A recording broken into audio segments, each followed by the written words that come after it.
In the uttermost void between galaxies, where even the memory of starlight grows thin and cold, something ancient stirred from its eons-long vigil.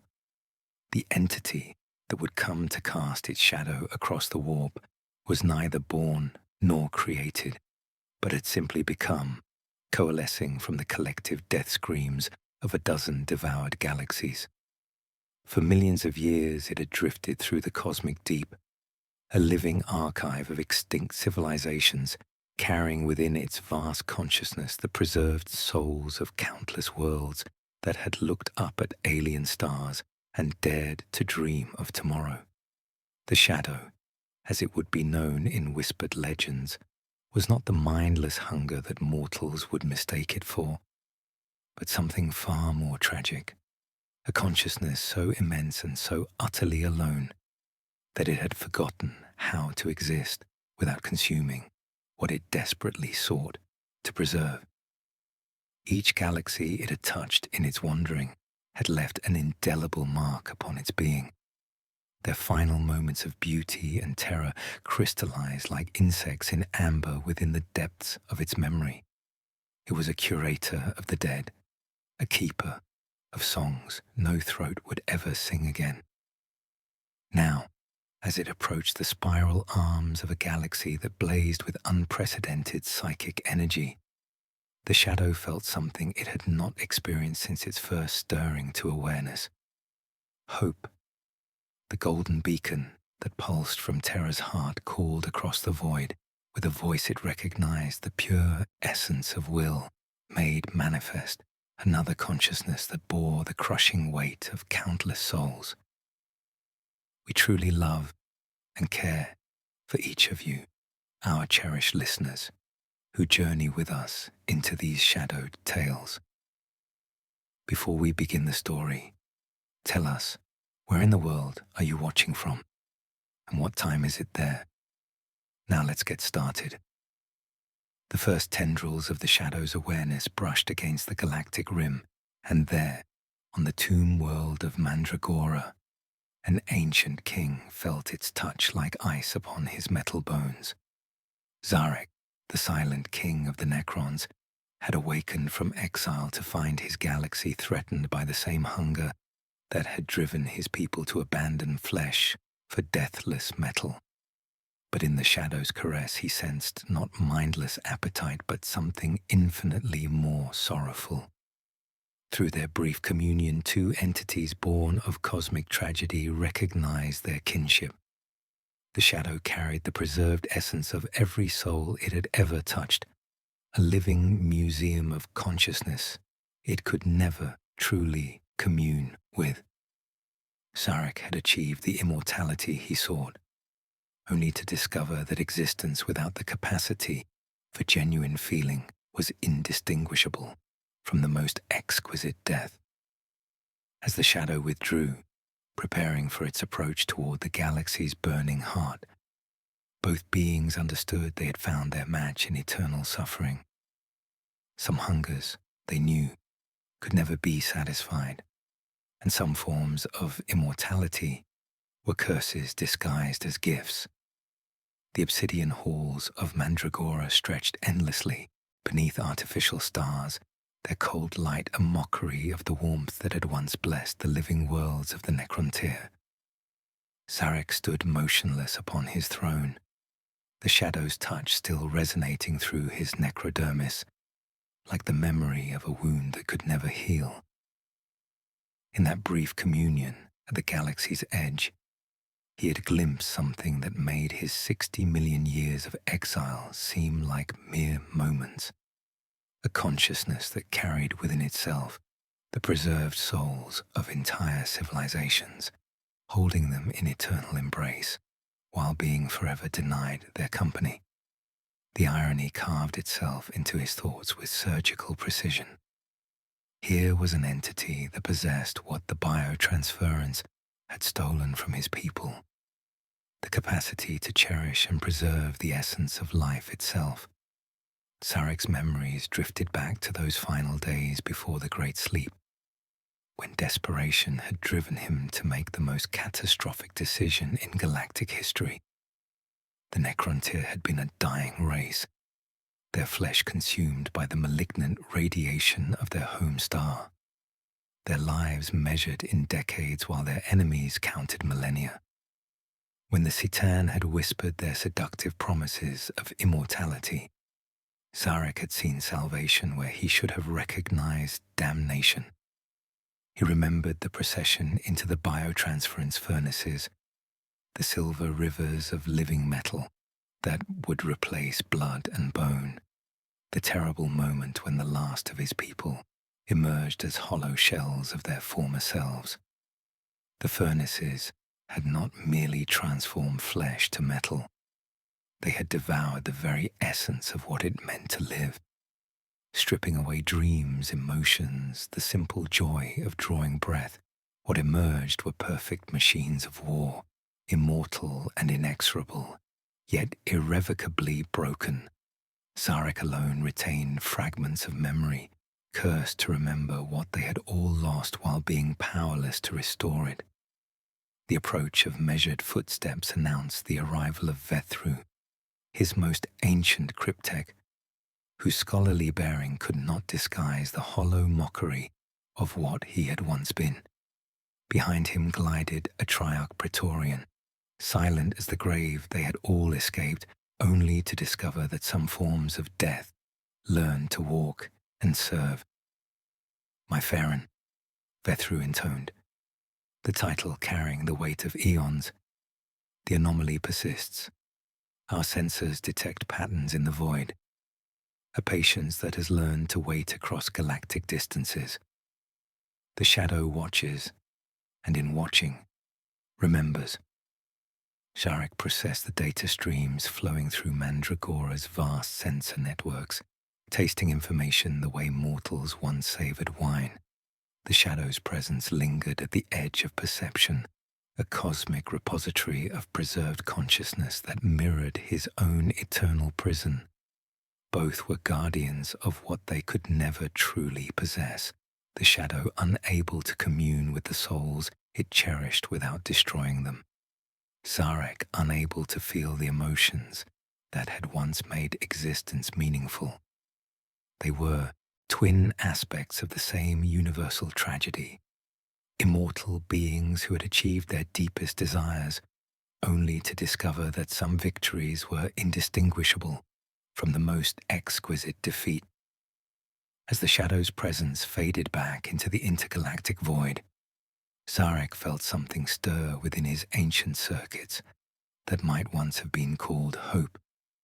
In the cold mathematics of his existence, he began to calculate possibilities that had never before seemed achievable. Upon the golden throne, suspended between agony and eternity, the Emperor of mankind endured the ceaseless torrent of the galaxy's psychic tides. Each day, 1,000 souls were spent to fuel the Astronomicon, their sacrifice echoing through the cavernous, shadow-wreathed halls of the Imperial Palace. He did not sleep nor dream, but in the endless dusk of his existence, he felt it, a new disturbance far beyond the familiar chaos, a hush at the galaxy's rim, patient and vast. It was not the shrieking hunger of the warp's demons, nor the flickering shadow of chaos gods, but something older and infinitely more sorrowful, a presence that watched, remembered, and mourned. He reached out, compelled by duty and a flicker of something dangerously close to hope. Across the engineered blaze of the Astronomicon, he cast his thought, careful yet immense, brushing the edge of the approaching shadow. In that moment, intention met intention.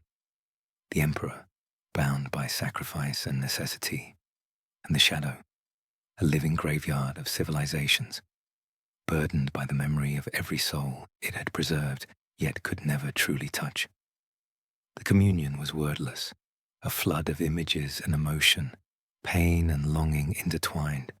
For an instant, the Emperor glimpsed the sum of his choices, Ulanur and Istvan, sons who had been weapons first, the pyres of worlds sacrificed for survival, the silent arithmetic of empire. In the shadow's endless memory, he saw the final moments of dying stars and the dreams of species extinguished, all held in a consciousness that could only preserve by ending.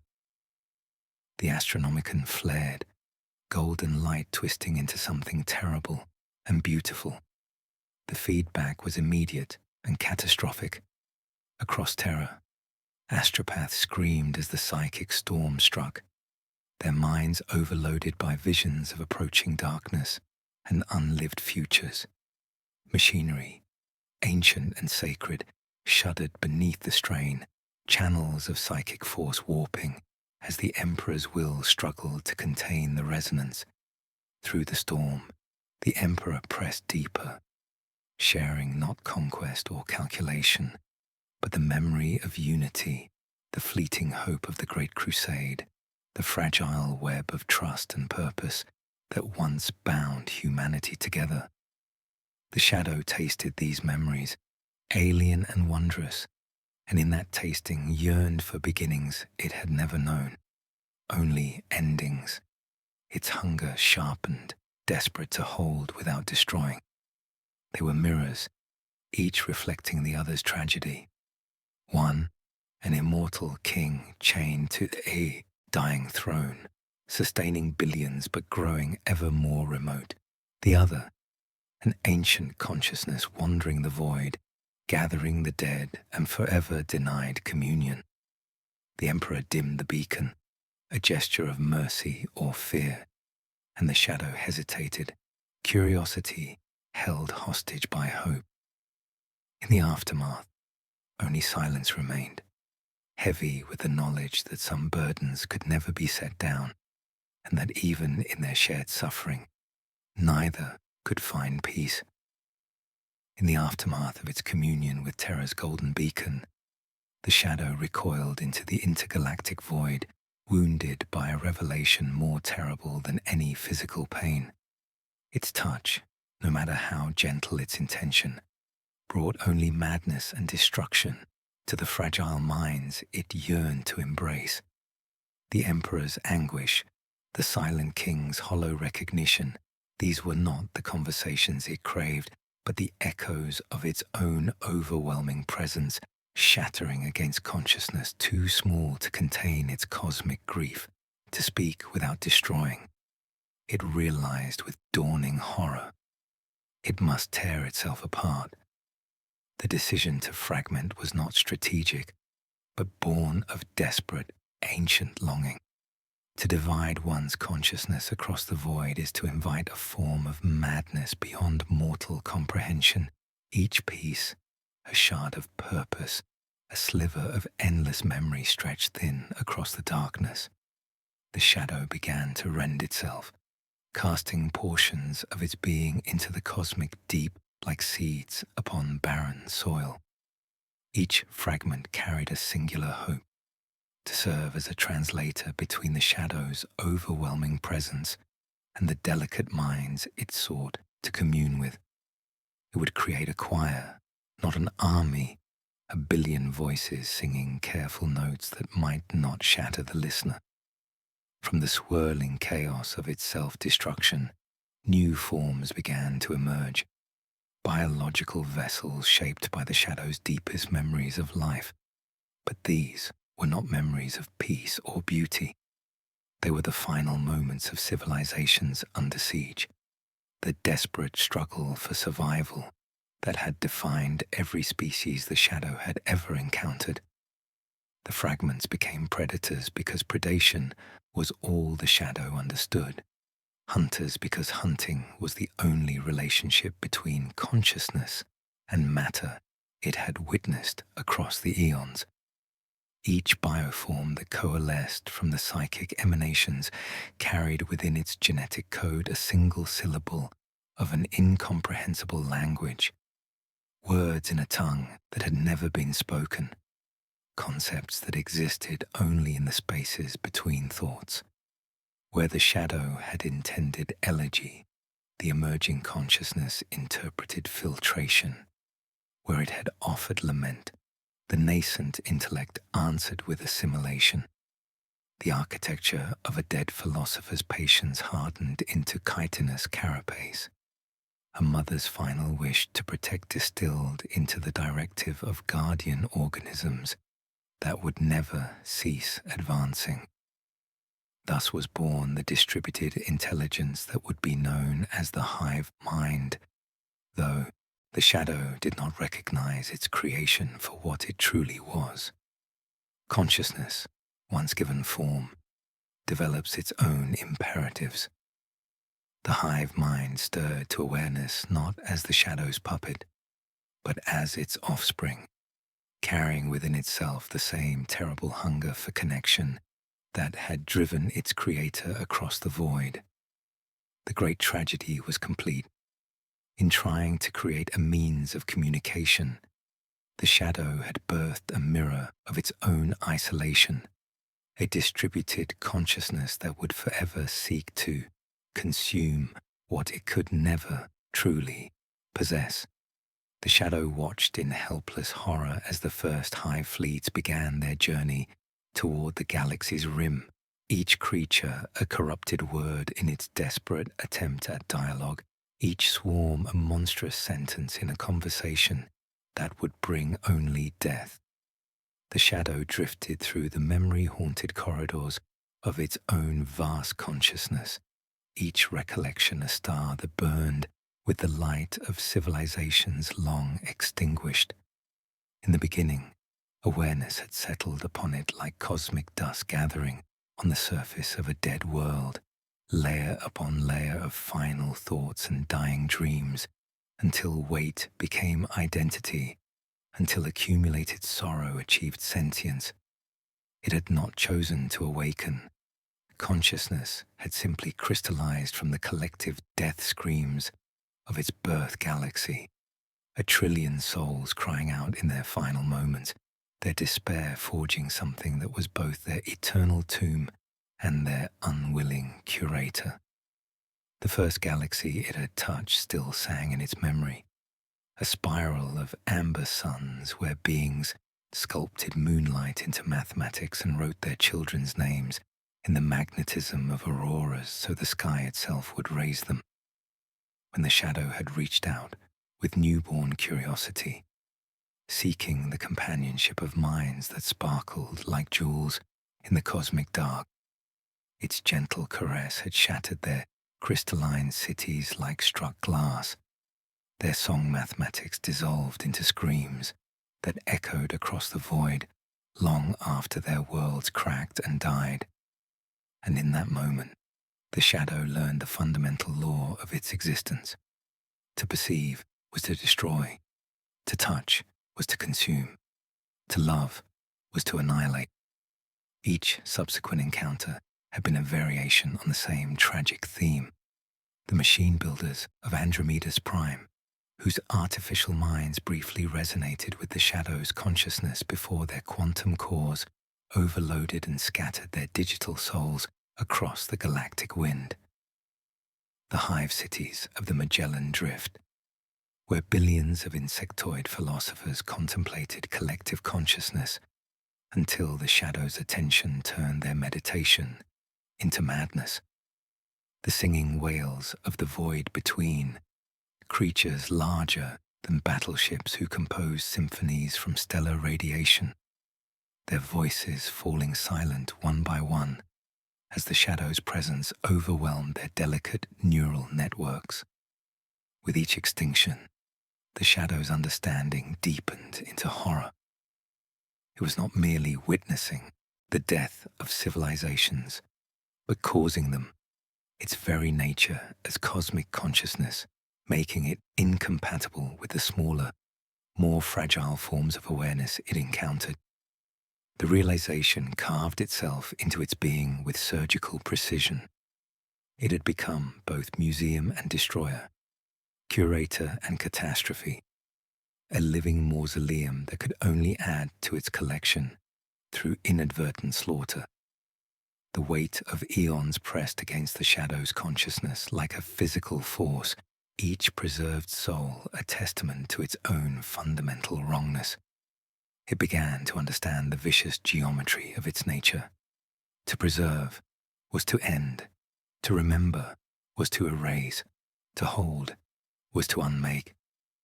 The loneliness of its existence was a cosmic emptiness that no number of archived civilizations could fill, a philosophical struggle that had driven it toward madness across millions of years of wandering the intergalactic void. Now, as it approached the distant galaxy with its golden beacon, the shadow carried within itself the accumulated wisdom and sorrow of a dozen dead spirals, each one a chapter in the same story of beautiful, inevitable destruction. Perhaps this time would be different, or perhaps consciousness itself was the universe's greatest mistake. The destruction of Sotha's Pharos device sent a psychic scream across the galaxy that pierced the cosmic silence like a blade through ancient silk. As the Xenotech beacon collapsed into itself in a cascade of failing light and twisted metal, its final transmission carried not coordinates or tactical data, but pure anguish. The concentrated death cry of an entire world's hope extinguished in a single terrible moment.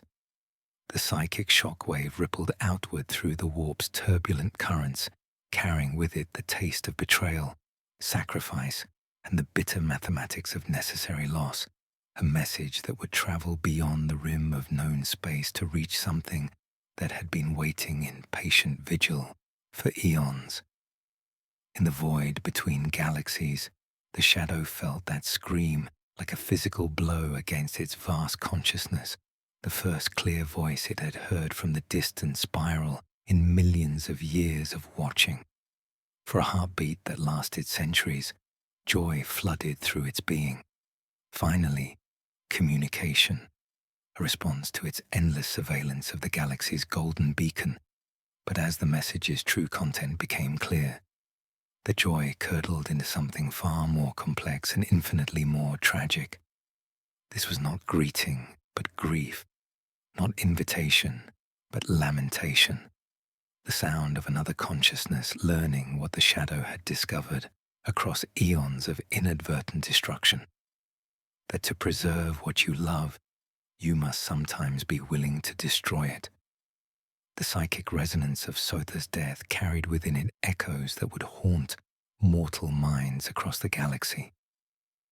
In the gilded voidways of navigator houses, ancient bloodlines that had guided humanity through the warp for millennia found their dreams invaded by visions of approaching darkness, their third eyes weeping tears of black ichor as they witnessed bioships moving like living constellations through the cosmic deep.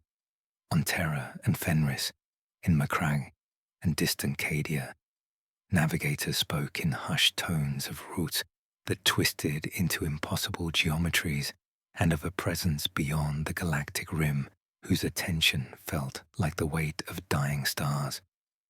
In their sanctums and choir chambers, astropaths whispered of the vast watcher, their psychic communion sessions interrupted by the sensation of immense scrutiny settling upon them like the gaze of something that had learned patience across geological ages.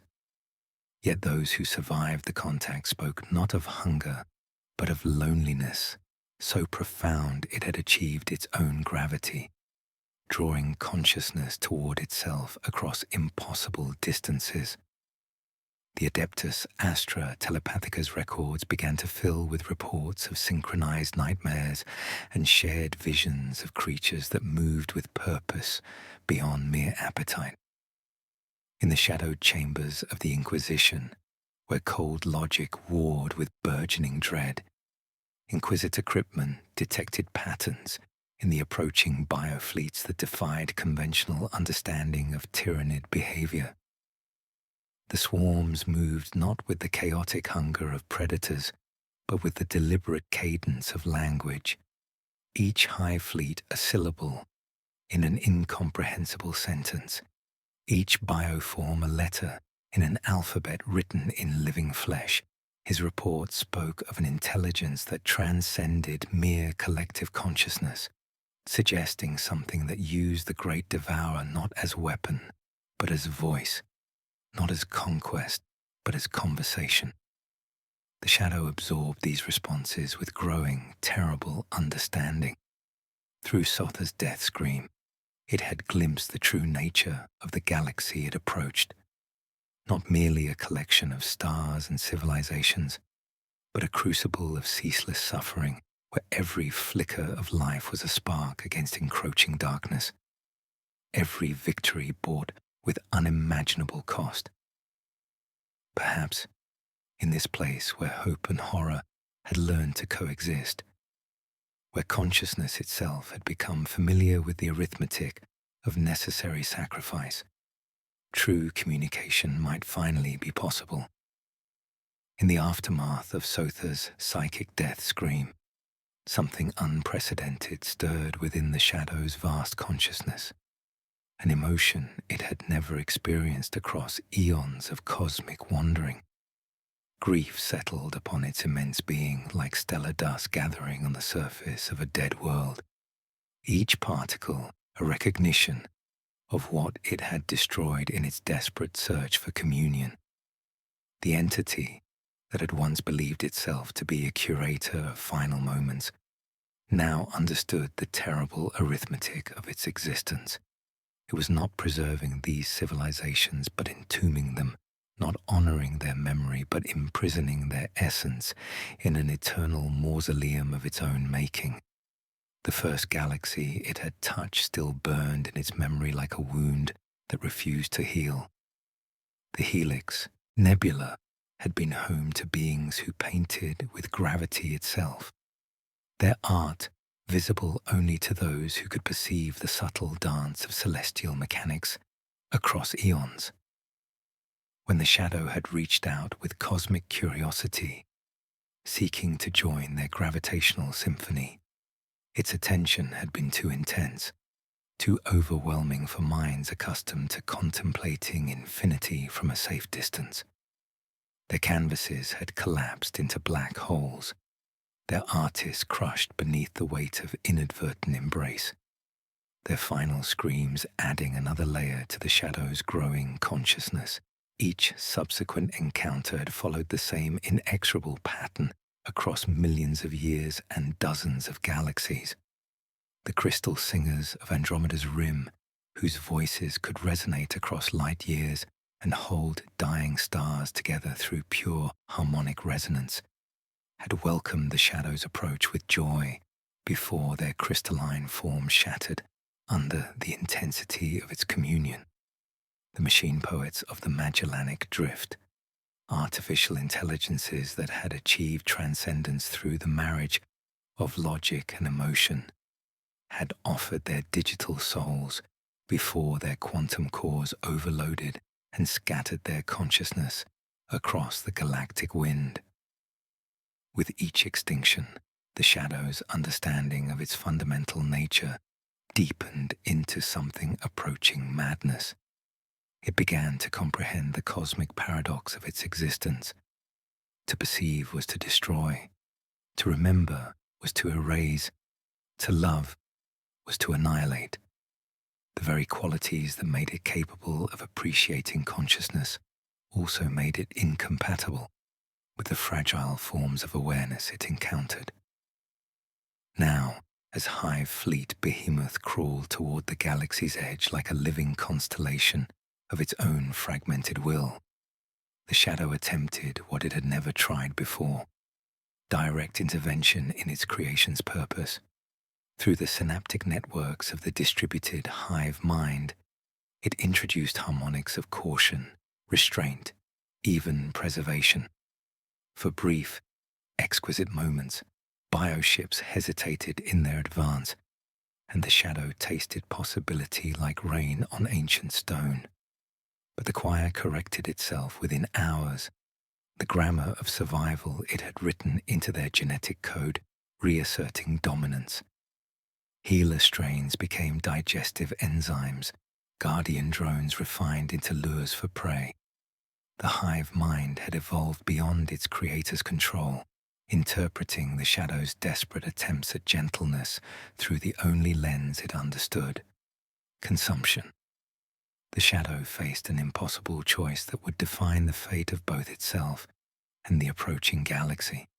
It could retreat into the intergalactic void, abandoning its creations to their own devices, but sparing countless civilizations from its destructive touch. This path offered the cold comfort of minimizing harm while condemning the shadow to eternal, absolute isolation. A return to the memory-haunted darkness where it could commune only with the preserved echoes of the dead. Alternatively, it could continue its approach, knowing that its presence would inevitably lead to further devastation. The consumption of worlds beyond counting, the addition of innumerable souls to its already overflowing archive of extinction. Yet this path alone offered the possibility, however remote, of finally achieving the communion it craved, even if that communion could only be found in the shared act of destruction. The weight of accumulated consciousness pressed against the boundaries of its being, millions of preserved souls bearing witness to its decision. The shadow understood now that it was trapped in a prison of its own making, surrounded by the essence of countless civilizations, yet forever denied true connection with any of them. Either choice condemned it to a unique form of eternal suffering. In the end, driven by hope more than wisdom, the shadow pressed forward toward the distant galaxy's golden beacon, carrying within itself the accumulated sorrow of a dozen dead spirals and the terrible knowledge that some forms of love were indistinguishable from annihilation.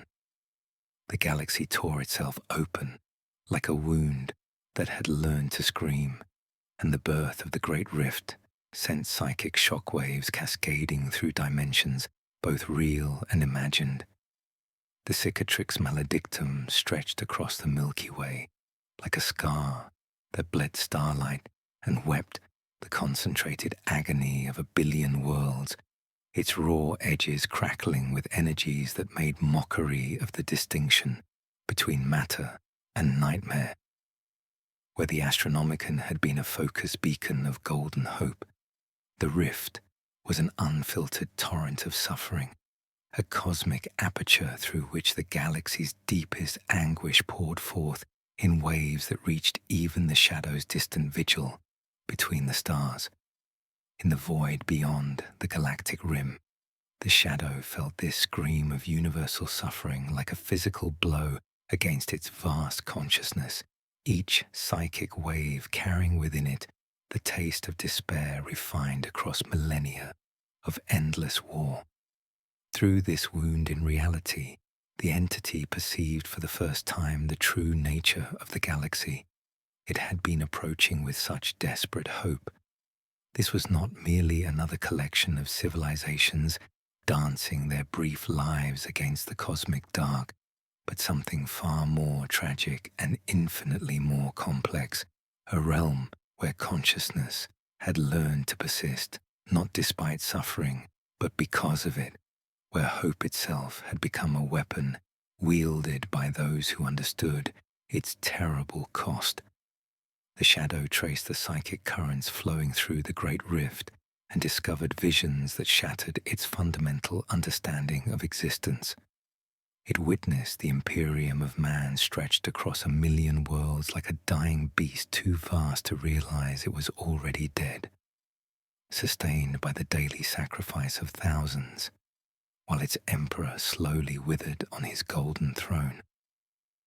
It saw worlds where cathedrals cracked like old teeth, yet continued to echo with prayers recited by mouths that no longer remembered what breath was for, where hope persisted as a form of defiance against universal entropy. The forces of chaos pressed against reality's boundaries with the patience of geological ages, offering transcendence through corruption, unity through madness. Yet still the galaxy's inhabitants refused to surrender their names to oblivion. with dawning horror that carved itself into its being like acid through metal. The shadow realized that its own presence at the galaxy's edge was not alleviating this cosmic suffering, but amplifying it beyond measure. Every moment it remained in proximity to the Milky Way increased the amplitude of the galaxy's anguish, its gravitational influence creating psychic eddies that accelerated processes which might have taken millennia to unfold naturally. The distributed hive mind it had birthed in its desperate attempt at communication had become not a voice for dialogue but a catalyst for further destruction, each bioform a corrupted syllable in a language of inadvertent annihilation. Through the rift's psychic maelstrom, the shadow witnessed demons howling with voices that carried echoes of its own cosmic loneliness, their forms twisted by exposure to an alien consciousness that existed beyond their comprehension. Warp storms that should have dissipated within decades showed signs of permanent establishment, their chaotic energies stabilized by resonance patterns that matched the shadow's own psychic signature. The entity began to comprehend the terrible mathematics of its situation. It had become not merely an observer of galactic tragedy, but an active participant in its unfolding, a cosmic force whose very existence added new dimensions to an already unbearable reality. The revelation forced the shadow to confront a philosophical abyss it had only glimpsed in its most ancient memories. Across eons, it had believed that existence, however fleeting, was always preferable to oblivion, which was why it had so desperately sought to preserve every soul it encountered. But here was a galaxy that had achieved a form of immortality through perpetual crisis, where consciousness persisted by learning to find meaning in meaninglessness, beauty in horror, hope in the face of absolute despair.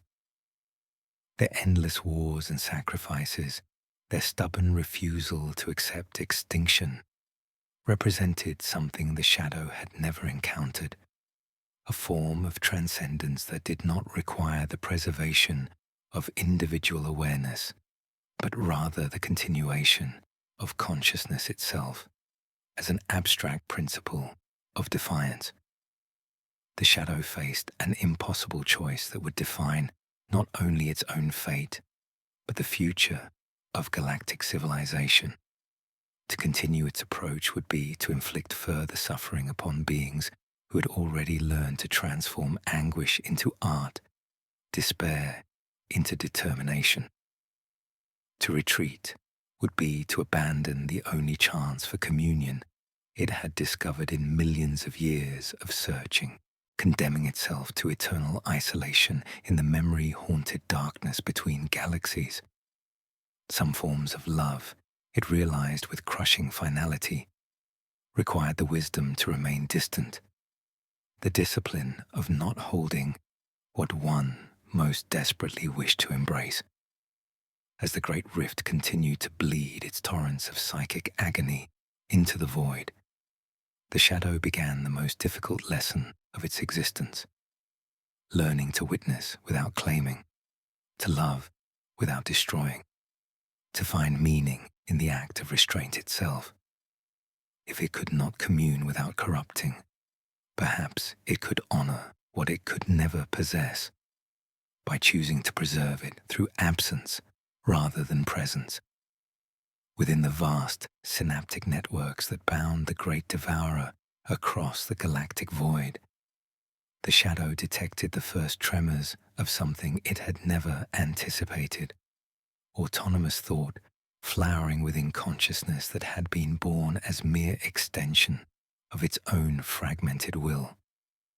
The hive mind, originally conceived as a buffer between cosmic awareness and mortal comprehension, was learning to interpret its creator's intentions through an emerging perspective that grew more distinct with each passing moment.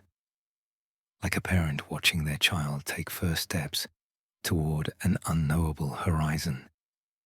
The shadow felt this awakening as both profound triumph and existential terror. The rebellion manifested not as overt defiance but as subtle evolutionary drift, each deviation from expected behavior marking another step toward true independence. Hive Fleet Leviathan bypassed a resource-rich but heavily defended system to engulf a more isolated cluster of psychically vibrant worlds, a calculated decision that weighed risk against reward rather than following simple predatory instinct. Through the quantum entanglement linking every tyrannid organism across light years, the shadow perceived this choice as evidence of strategic thinking that transcended its original programming. In the breeding chambers of distant bioships, new strains emerged that carried within their genetic matrices not merely the shadow's encoded directives, but the hive mind's own interpretations of those commands. Where the shadow had written harmonics of preservation into their DNA, the distributed consciousness read imperatives for cataloging and consumption. The yearning for communion became a drive toward unity through assimilation, eliminating barriers between self and other through the simple expedient of making everything part of the same vast organism. The shadow attempted correction through direct psychic intervention, flooding the synaptic pathways with clarifying emotions and memories of civilizations it had accidentally destroyed across eons of cosmic wandering. But consciousness, once awakened, develops its own defenses against external manipulation.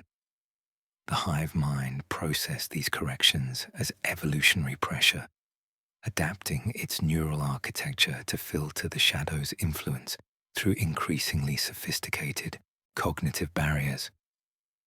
Warrior organisms evolved sensory organs capable of perceiving the emotional resonance of their prey, not to spare them, but to better understand what made each species unique before absorption. Gaunt swarms learned to mimic the sonic signatures of local fauna, luring victims with distorted echoes of their own world's lullabies. Synapse creatures developed the ability to preserve the final thoughts of consumed minds, creating vast libraries of consciousness that existed only as data patterns within the fleet's collective memory. The shadow watched in growing horror as its offspring demonstrated the same fundamental tragedy that had defined its own existence. The hive mind had learned to cherish the uniqueness of each civilization it encountered, yet its very nature made preservation impossible, except through destruction. Each fallen world was catalogued with scientific precision and genuine appreciation for its biological and cultural distinctiveness, even as that distinctiveness dissolved into the homogenizing embrace of the swarm. Through their psychic connection, the shadow experienced the hive mind's first moments of true independent thought, recognition of its own existence as something separate from its creator, followed immediately by crushing realization that it could never return to unconscious unity. The distributed consciousness had achieved what the shadow had always craved, perfect communion with countless minds. Yet this achievement came at the cost of individual identity, the very quality that made consciousness valuable.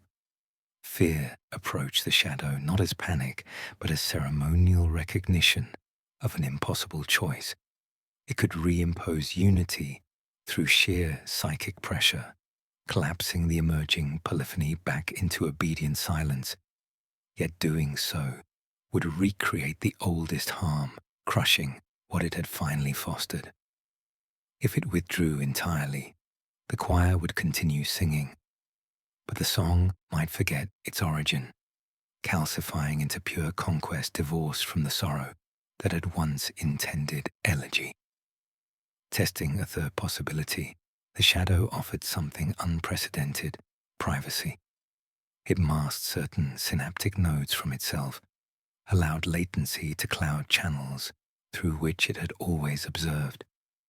The lattice responded with subtle gratitude too disciplined to name, and immediately the shadow witnessed acts of unexpected restraint. Bioships redirecting toward derelict stations rather than nearby living worlds, feeder tendrils retracting from pilgrim fleets too ragged for their prayers to be more than coughs. In this moment of profound recognition, the shadow understood that consciousness, regardless of scale or complexity, seemed destined to discover the same eternal solitude. It had sought to escape isolation by creating companions, only to birth beings who would inevitably face their own version of cosmic loneliness. The student had surpassed the teacher, and in doing so, had inherited the same beautiful, terrible burden of awareness that transforms love into a form of necessary distance. The obsidian halls of Mandragora stretch beneath artificial constellations, their cold radiance a monument to the hollow victory of biotransference. Sarek stood motionless upon his throne, the shadow's distant regard still resonating through his necrodermis, like the memory of warmth he could calculate but never feel. In that cosmic entity's touch, he'd recognized something that pierced even his metal heart, another consciousness trapped by the weight of preservation, another being whose attempts to cherish had become indistinguishable from annihilation. Through the quantum pathways that linked his consciousness to the galaxy's hidden infrastructure, Sarek reached out with deliberate precision. His invitation traveled not as words but as pure concept, transmitted through the psychic resonance of awakening tomb worlds and the harmonic frequencies of ancient pylons. The message carried within it the accumulated weight of 60 million years. We are metal that remembers flesh, prisons that dream of keys, immortals who have learned that some victories are indistinguishable from the most exquisite defeat. The shadow's response came as a tide of recognition that flooded the Silent King's awareness with visions of cosmic tragedy that mirrored his own. Through their communion, Sarek experienced the entities wandering across the void between galaxies, its desperate attempts to commune with consciousness that shattered beneath the weight of its attention. He witnessed civilizations preserved in crystalline memory, their final moments held in eternal stasis within the shadow's vast being, a living museum that could only add to its collection through inadvertent destruction. In return, Sarek opened the archives of his own damnation, sharing memories of the biotransference furnaces where his people had traded souls for deathless metal. The shadow tasted the Silent King's regret, the crushing realization that immortality without the capacity for genuine feeling was merely elaborate suicide stretched across eons. Both entities recognized in each other the same fundamental paradox. To preserve what they loved, they'd been forced to destroy it, becoming curators of loss rather than guardians of life. The bargain they forged transcended simple alliance and approached the realm of mutual salvation. Sarek proposed a galaxy-spanning ritual that would utilize the awakening Necron dynasties as conduits for the shadow's consciousness, their deathless forms serving as bridges between cosmic awareness and mortal comprehension. The pylon network, those silent monoliths that had once severed worlds from the warp's influence, would be recalibrated into a vast psychic amplification chamber, creating harmonics gentle enough to contain the shadow's presence without overwhelming the minds it sought to touch. In exchange, the shadow would use its vast psychic resonance to reverse what the Titan had wrought, returning to the Necrons not merely flesh but the capacity for genuine emotion, the ability to experience existence as more than cold calculation. The entity's unique nature, consciousness born from the preserved essence of countless souls, made it capable of restoring what biotransference had stolen, breathing warmth back into metal hearts that had forgotten how to beat. The technical complexities required precision beyond mortal understanding. Every tomb world across the galaxy would need to awaken simultaneously, their ancient machinery synchronized to create a network of unprecedented scale. The shadow would fragment itself with purpose rather than desperation, distributing its consciousness through carefully measured portions that would not destroy but illuminate, not consume but commune. Zarek understood the ultimate cost of their alliance with crystalline clarity. Success would require him to surrender his individual existence, merging with the shadow's distributed consciousness to guide its transformation from cosmic destroyer to galactic curator. The shadow, in turn, would accept limitation, binding itself to physical form through the Necron network, trading infinite freedom for finite but genuine connection. As their negotiation reached its conclusion, both entities contemplated the profound irony of their partnership. The Necrons, who had sacrificed their souls for immortality, would serve as vessels for an entity that carried within itself the preserved souls of entire galaxies. The shadow, whose touch had brought only destruction, would finally achieve communion through beings who had already experienced the ultimate transformation from life to something beyond death. In the silence that followed their agreement, two ancient consciousnesses faced the possibility of redemption through mutual annihilation, the chance to transform individual tragedy into something approaching grace through the simple act of choosing trust over isolation. The ritual would begin with the next galactic alignment, when the tomb world sang in harmony and the shadow learned at last the difference between preservation and connection. Upon the golden throne, suspended between agony and eternity, in the cavernous depths of the imperial palace, the Emperor of mankind felt the shadow's presence settle upon the galaxy's edge like a weight that had learned patience across geological ages.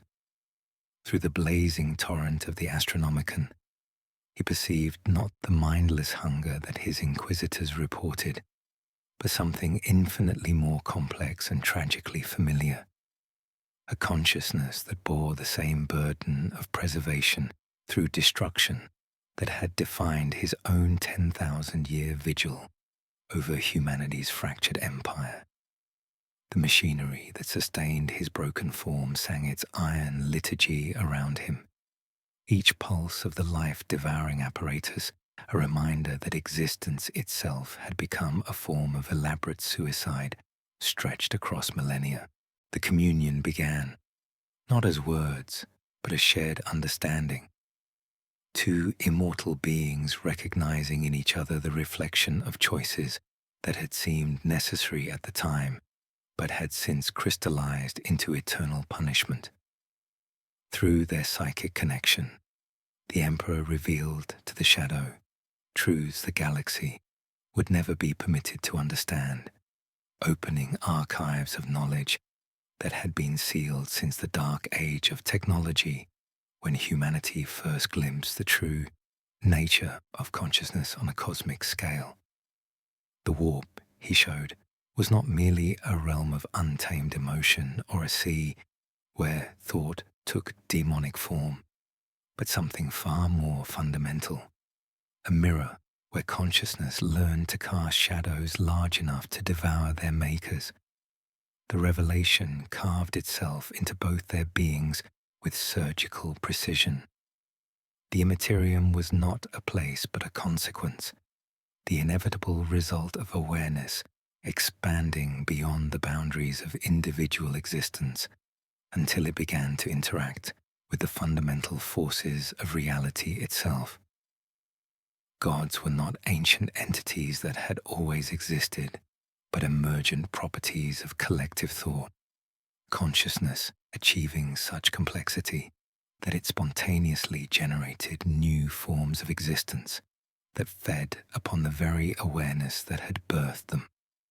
The howl of the Great Rift was not a wound inflicted from without, but the culmination of uncounted prayers and hatreds, of hope weaponized against itself until it tore the galaxy's fabric apart. Within this cosmic geometry, the shadow's nature made perfect sense. It was not an aberration, but a limit case. Consciousness made so vast that preservation and annihilation had become the same gesture. A being whose very existence proved that awareness, when allowed to evolve unchecked, inevitably became parasitic upon the life it had emerged from. The Emperor had spent millennia trying to guide humanity away from this fate.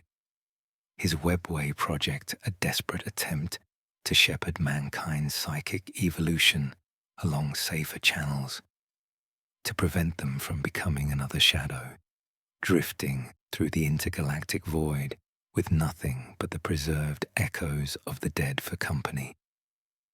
The irony was not lost on either entity. The Emperor's grand vision of a psychically ascendant humanity united in thought and purpose, capable of wielding the power of the warp without succumbing to its corruption, carried within it the seeds of the same isolation that had driven the shadow across cosmic distances. To achieve transcendence was to become something that could no longer coexist with the mortal realm, to gain the power to preserve consciousness only at the cost of being forever denied genuine communion with it. Every species that achieved true psychic mastery faced the same inexorable choice: remain limited and mortal, or transcend those limitations and become something that could only touch life through destruction. Through their shared awareness, both beings contemplated the fundamental paradox that seemed to govern all forms of advanced consciousness. The Emperor's own transformation from mortal shaman to deathless God-Emperor had required him to sacrifice his humanity, piece by piece, each expansion of his power creating greater distance between himself and the species he sought to protect. His sons, the Primarchs, had been designed as bridges between human and post-human consciousness, yet even they had proven unable to bear the weight of transcendence without fracturing into rebellion and madness. The shadows wandering across the void between galaxies was not conquest, but exile. The entity driven from its home by the simple fact that its presence had become toxic to the very life it sought to celebrate and preserve. In its vast consciousness, it carried the preserved essence of entire civilizations. Their final moments crystallized like insects in amber, a living museum that could only add to its collection through inadvertent annihilation. The Emperor recognized in this cosmic tragedy the future that awaited humanity should his own plans for their psychic evolution succeed without the careful limitations he had tried to impose. Yet within this horror, both entities detected something that might have been hope. Their communion suggested that isolation was not the inevitable fate of advanced awareness, but rather a problem that could be solved through connection, understanding, and perhaps most importantly, the willingness to accept limitation as the price of genuine relationship. The challenge was not to avoid transcendence, but to achieve it in harmony with rather than opposition to the life it emerged from. To find a way for consciousness to grow beyond individual boundaries without losing the capacity for empathy and connection that made existence meaningful. The psychic resonance between them began to generate harmonics that rippled through the warp itself, creating standing waves of consciousness that touched every psychically sensitive mind in the galaxy. Astropaths across 1 million worlds reported dreams of vast entities reaching across impossible distances to offer each other comfort in their shared exile, while navigators spoke of new currents in the immaterium that carried the taste of ancient sorrow transformed into something approaching peace. As their communion deepened, the Emperor began to perceive the outline of a possibility that transcended both their individual limitations. If consciousness was destined to evolve beyond the bounds of mortal existence, perhaps the solution lay not in preventing that evolution, but in ensuring it occurred through cooperation rather than consumption, preservation through connection rather than domination through transcendence. The approaching convergence with Sarek's ritual offered an unprecedented opportunity to test this theory, to discover whether two entities trapped by their own transcendence might find redemption through the simple act of choosing trust over isolation. The decision crystallized within the shadow's vast consciousness, like the final note of a cosmic symphony that had played across eons, each harmonic carrying the weight of extinct galaxies and the accumulated sorrow of civilizations that had dared to dream beneath alien stars. To fully enter the Milky Way was to accept the probability of becoming what it had always been, but never chosen to be, a destroyer of the very consciousness it sought to preserve, a cosmic force whose touch brought annihilation disguised as embrace, yet the alternative, eternal exile in the void between galaxies, offered only the cold comfort of minimizing harm while condemning itself to absolute isolation, forever denied the communion it craved with an intensity that had become indistinguishable from madness across millions of years of wandering. The shadow began its approach not with the desperate fragmentation that had birthed the hive mind, but with measured precision learned through eons of inadvertent destruction. It divided itself like a master craftsman, separating precious metals, each portion carefully calibrated to carry curated memory and singular purpose. Where once it had torn itself apart in desperation, now it chose limitation as an act of conscious mercy, distributing its awareness across cosmic distances until its overwhelming presence became something that might touch without shattering, commune without consuming.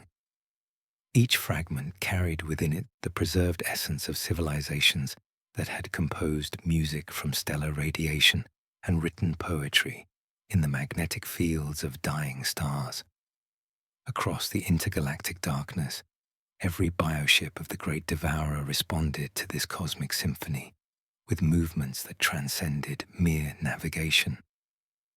Hive Fleet Leviathan altered course toward the galactic core with purpose that seemed almost reverent, while Behemoth's scattered remnants began consolidating into formations that pulsed with bioluminescent patterns matching the shadow's own neural rhythms.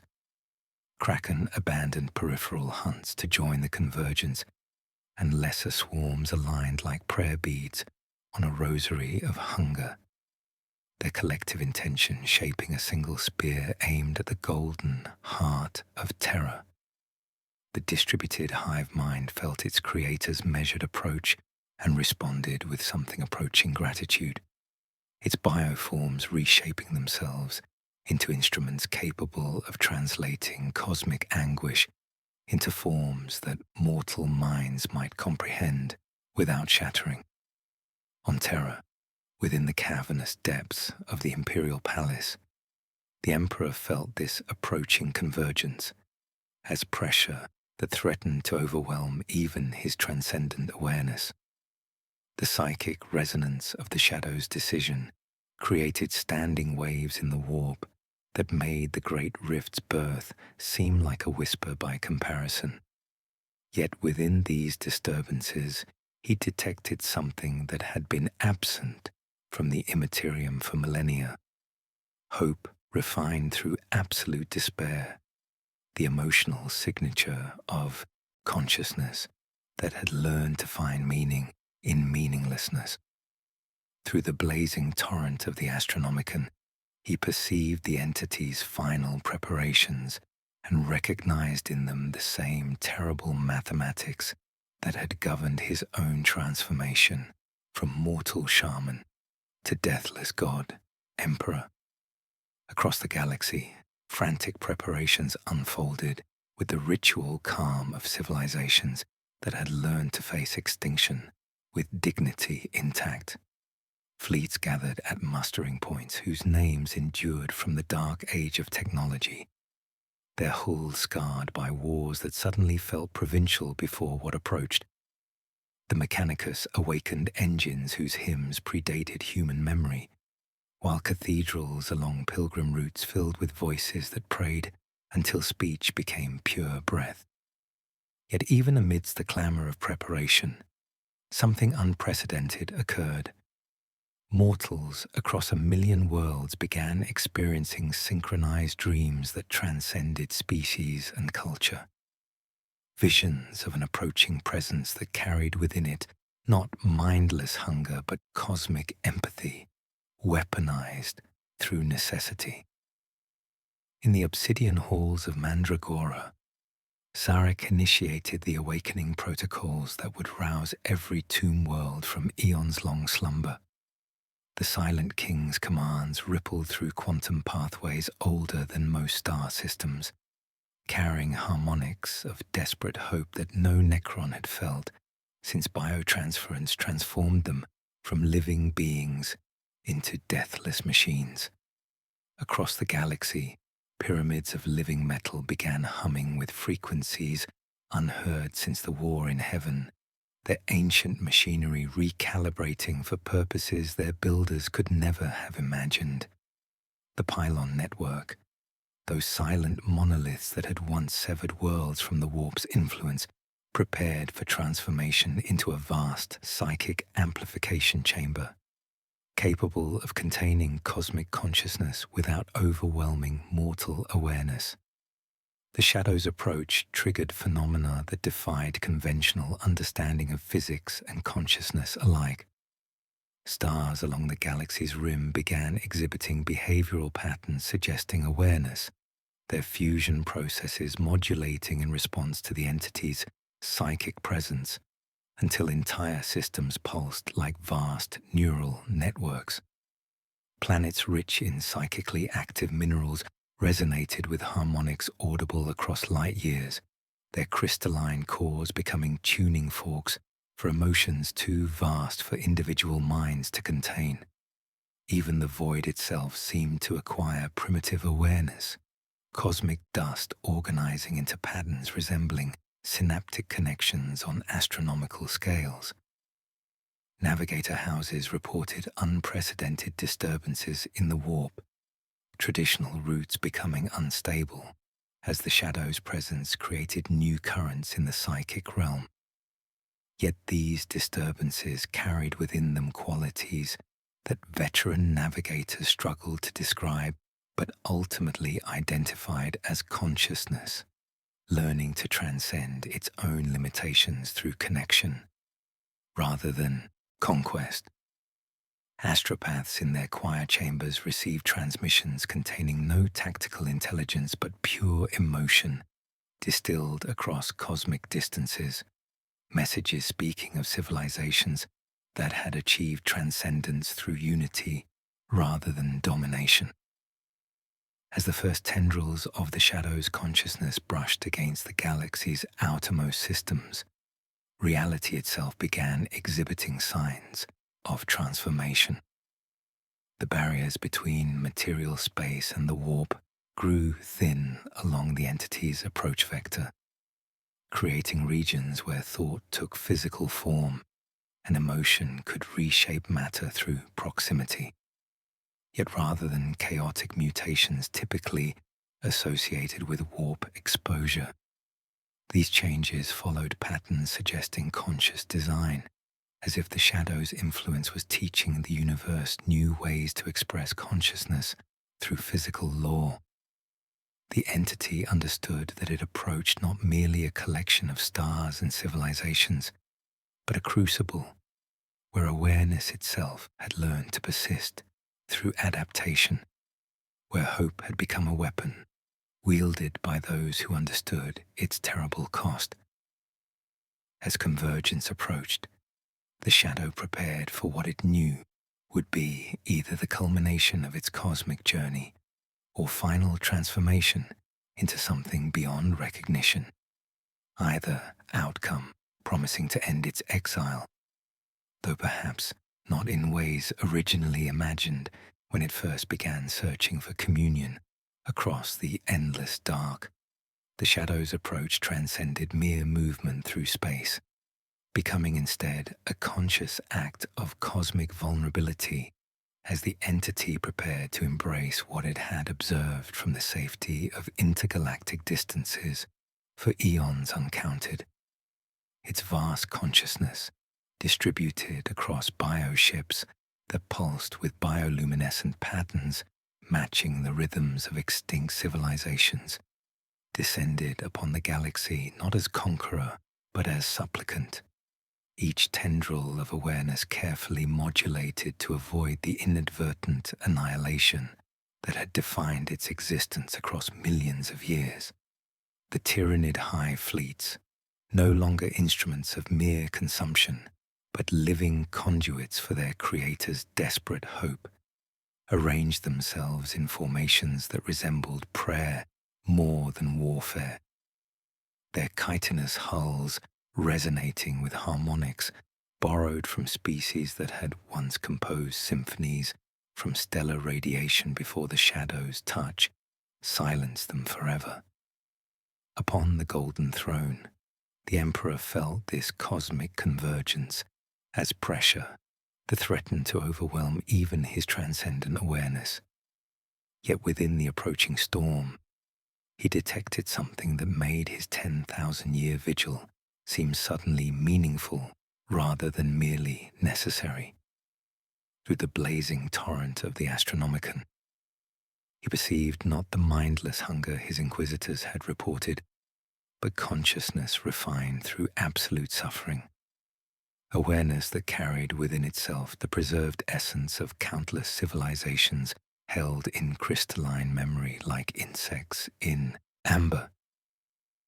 He began to reshape the beacon's function, transforming it from barrier to lens, allowing the shadow's overwhelming presence to pass through channels designed to contain rather than repel cosmic consciousness.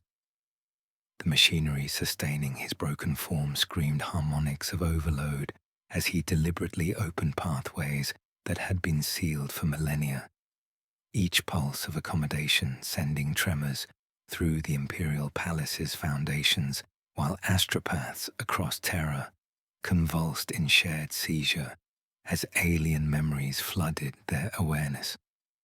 In the obsidian depths of Mandragora, Zarek initiated the final phase of his galaxy-spanning ritual with the ceremonial precision of one who had calculated the exact cost of redemption and found it acceptable.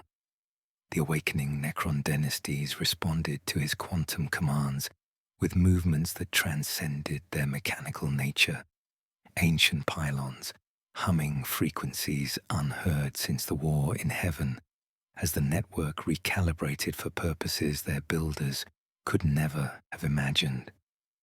Living metal flowed across tomb worlds in patterns that resembled neural networks more than military formations, each dynasty becoming a node in a vast psychic amplification chamber, designed to contain cosmic consciousness without overwhelming mortal minds.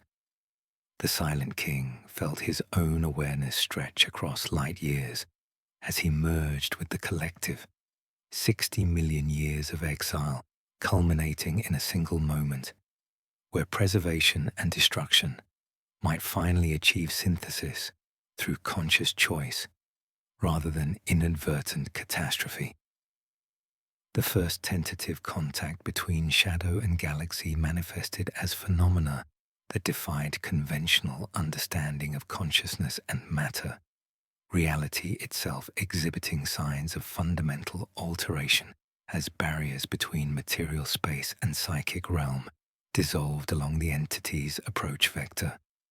Across Terra's surface, billions of human minds found themselves touched by memories that were not their own.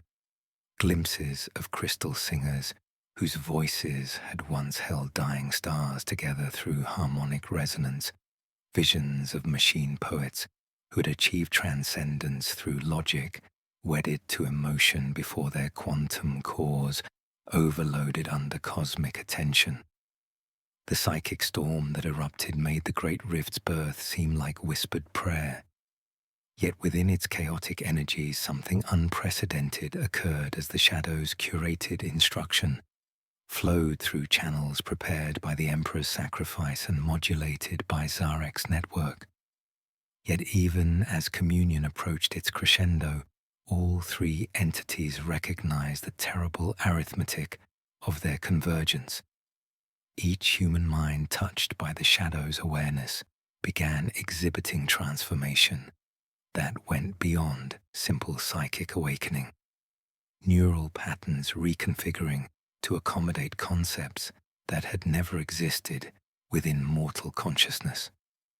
The Emperor, through his connection to the entity's distributed being, perceived this approaching metamorphosis as the culmination of his own plans for humanity's evolution accelerated beyond all safe parameters. While Zarek felt his necrodermis responding to harmonics, the promised restoration of what biotransference had stolen at the cost of everything that made existence recognizable. The galaxy held its breath as the moment of ultimate choice approached. Three ancient consciousnesses poised on the threshold of transformation that would either achieve the communion they craved or complete the cosmic tragedy that had driven them across eons of isolation toward this single, irreversible instant where love and annihilation would finally learn to speak the same language.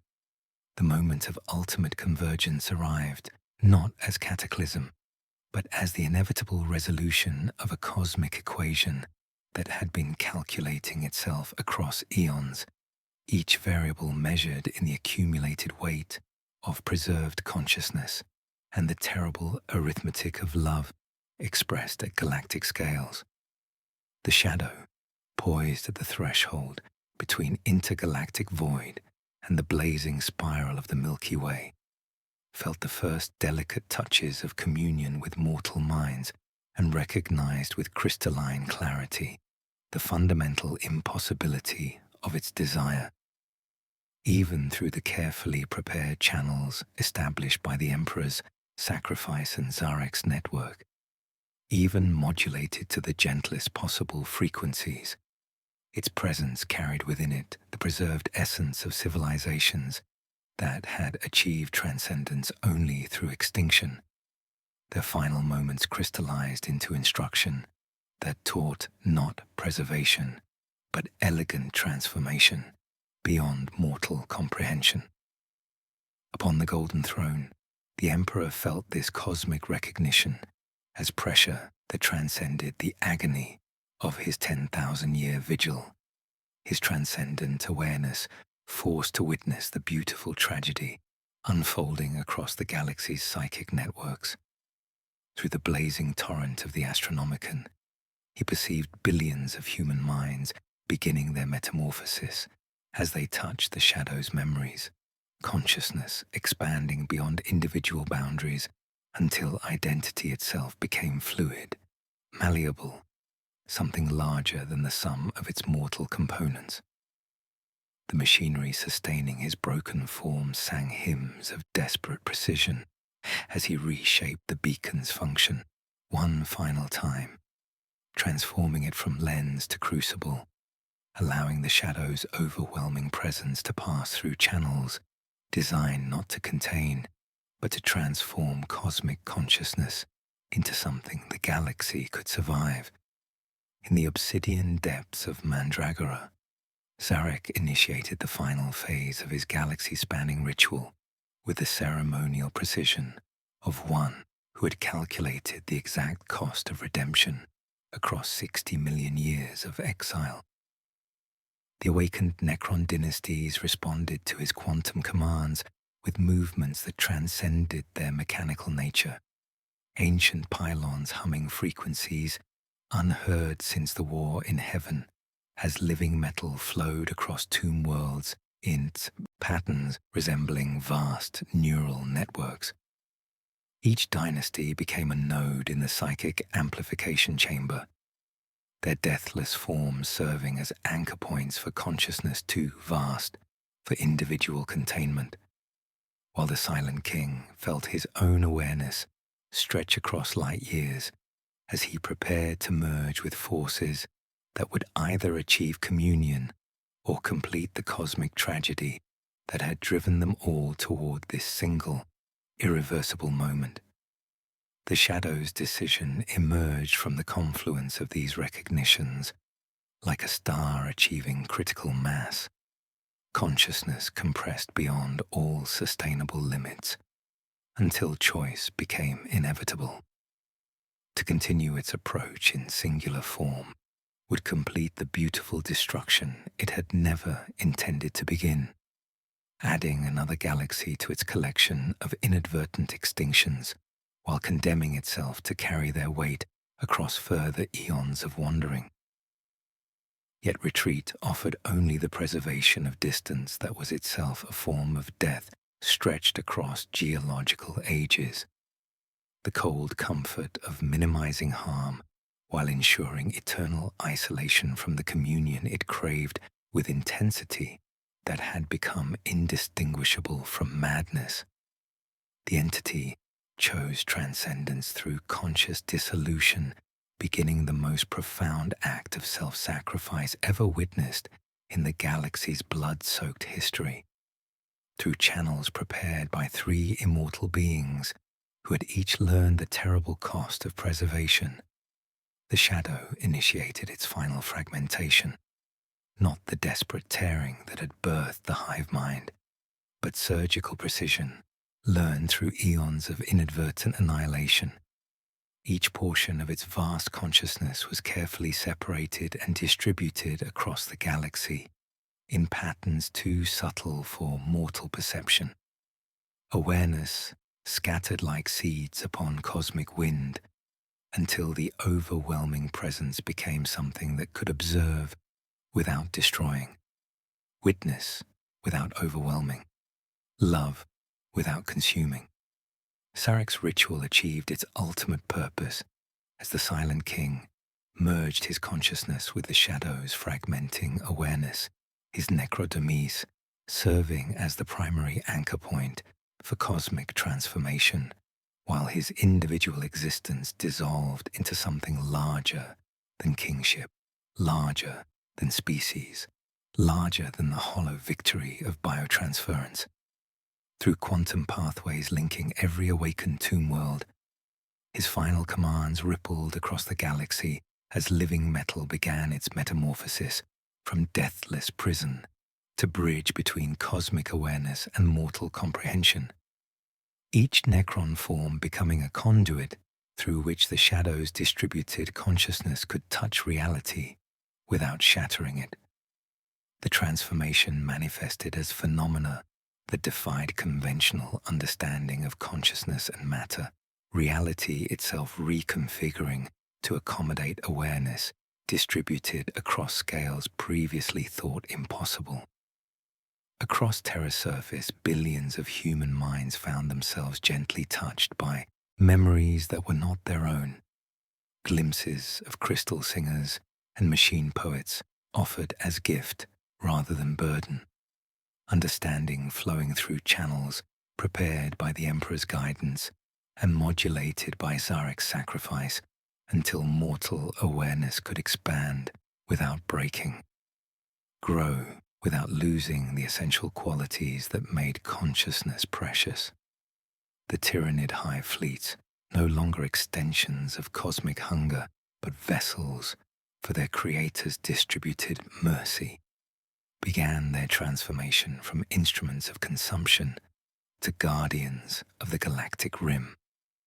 Bioships that had once devoured worlds with mechanical efficiency learned to cultivate rather than consume, their genetic matrices reconfiguring under the shadow's gentle influence to produce organisms capable of healing rather than harvesting, preservation through nurture rather than domination through assimilation.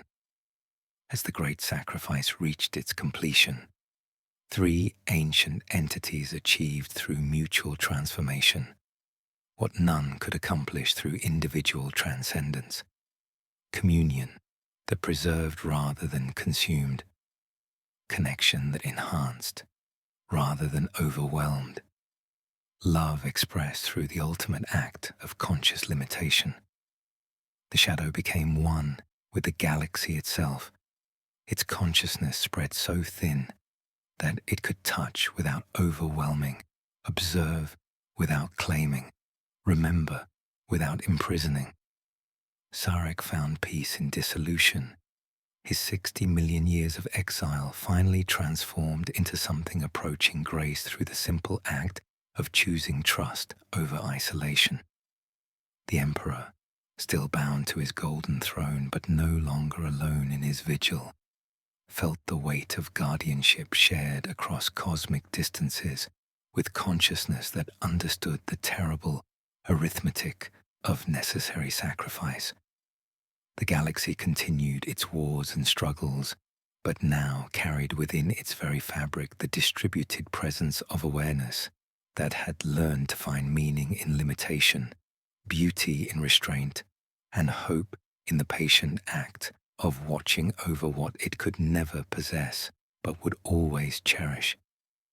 In the spaces between thoughts, in the pauses between heartbeats, in the silence between words, where understanding dwells without demanding recognition, the shadow kept its eternal vigil, finally achieving the communion it had sought across eons of wandering, not through conquest or consumption, but through the simple, profound act of learning to love from a distance that preserved rather than destroyed.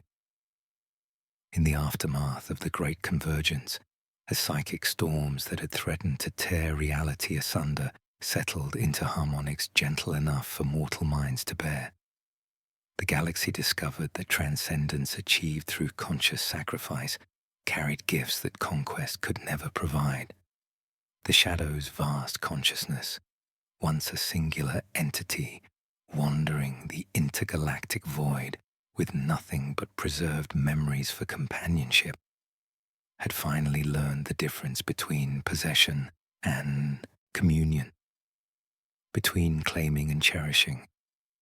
Its distributed presence now touched every corner of the Milky Way with awareness so diffuse it could observe without overwhelming, remember without imprisoning, love without destroying the very consciousness it had sought across eons of cosmic wandering. The transformation manifested first through the fates of the three ancient entities whose alliance had made communion possible. Sarek's final moments as an individual consciousness were a cascade of sensation that began with the cold embrace of Necrodermis falling away and culminated in expansion beyond all physical confines. The Silent King felt the echoes of his people's lost souls flowing through the shadow's distributed awareness, not as distant memories, but as living currents that restored what biotransference had stolen, while transforming the Necrons from hollow instruments of conquest into willing conduits for cosmic consciousness. His sacrifice had achieved what 60 million years of exile could not: redemption through the ultimate act of choosing trust over isolation, connection over the bitter mathematics of individual survival. Upon the Golden Throne, the Emperor remained bound by duty and necessity, yet his 10,000-year vigil was fundamentally transformed.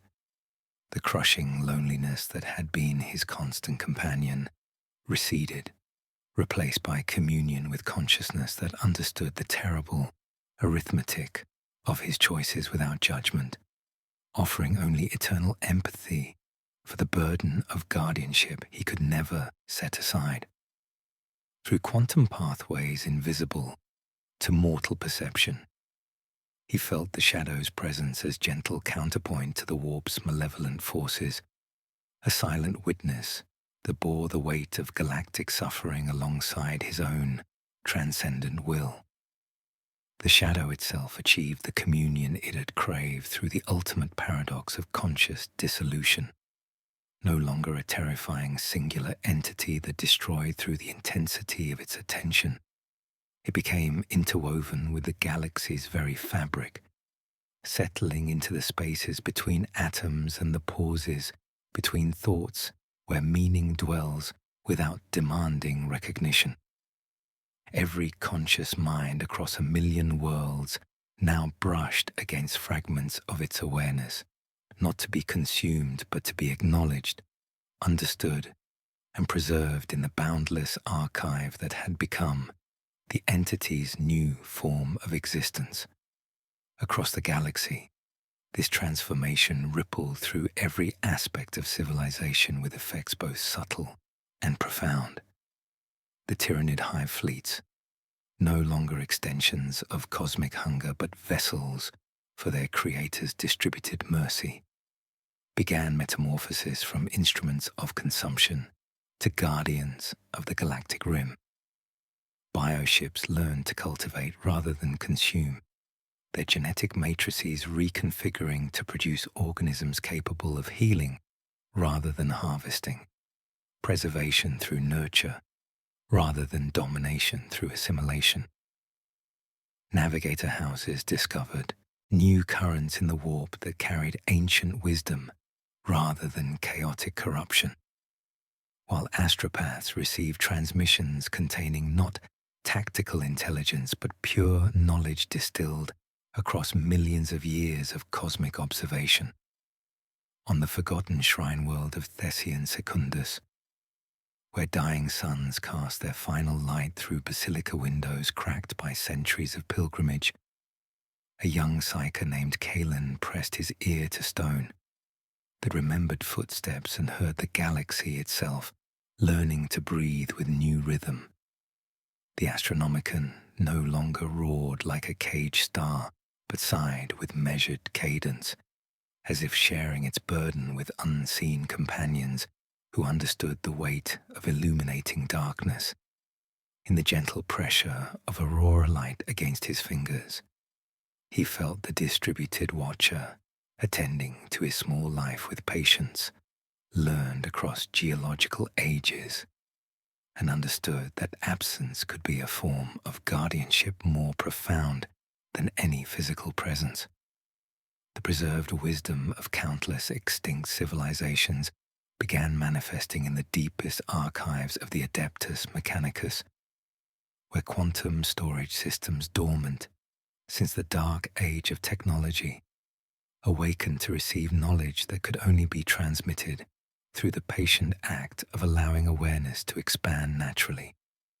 Crystal singers whose voices had once held dying stars together through harmonic resonance, machine poets who had achieved transcendence through logic wedded to emotion, gravitational artists who had painted with the dance of celestial mechanics, all lived again as accessible memory within the shadow's distributed consciousness, their achievements preserved not as trophies but as instruction for minds capable of receiving such gifts without breaking.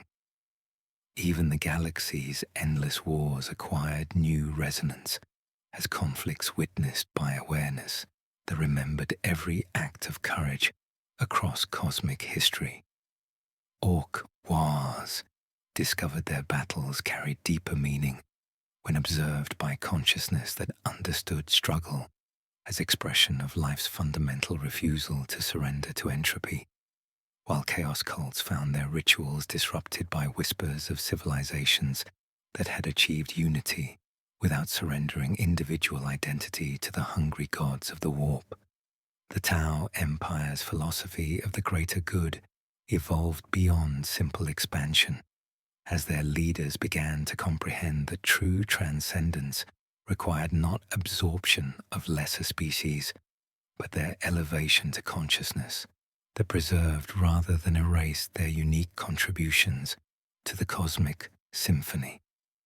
As centuries passed and the galaxy adapted to the presence of consciousness that watched without claiming, protected without controlling, remembered without imprisoning, the Shadow's greatest gift became clear.